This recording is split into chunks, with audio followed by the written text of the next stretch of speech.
struggling communities, especially immigrant communities, will also be helped by immigration policies that focus on the best interests of American workers and American families.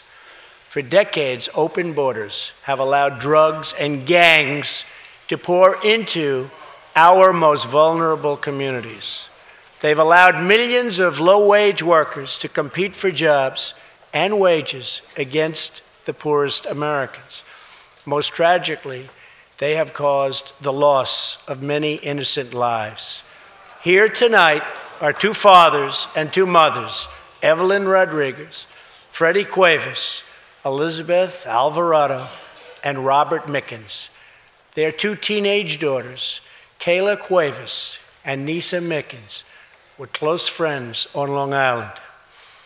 But in September 2016, on the eve of Nisa's 16th birthday, such a happy time it should have been, neither of them came home.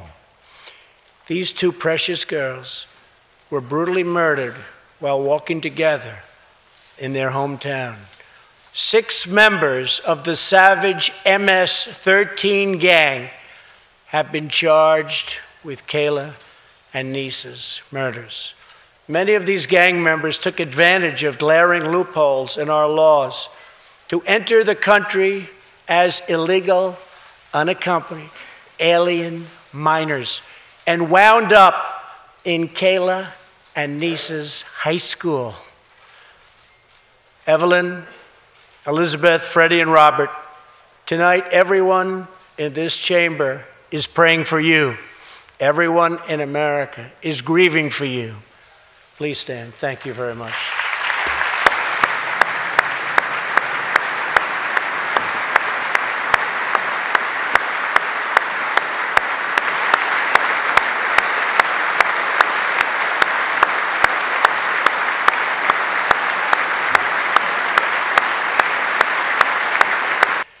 Tonight I am calling on Congress to finally close the deadly loopholes that have allowed MS-13 and other criminal gangs to break into our country.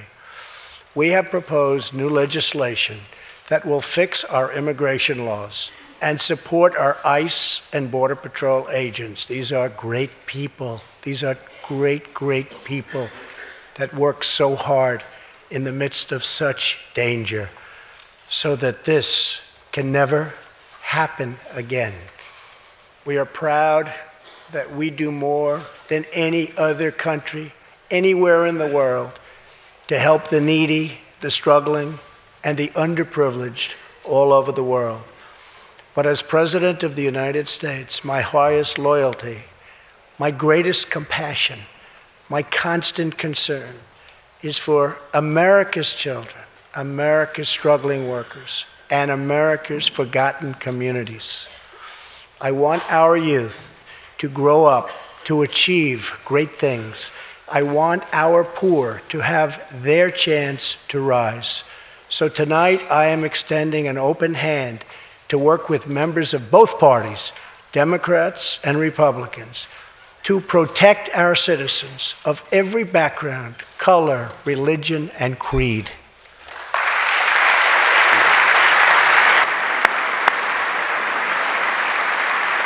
My duty, and the sacred duty of every elected official in this chamber, is to defend Americans, to protect their safety, their families, their communities, and their right to the American dream. Because Americans are dreamers too.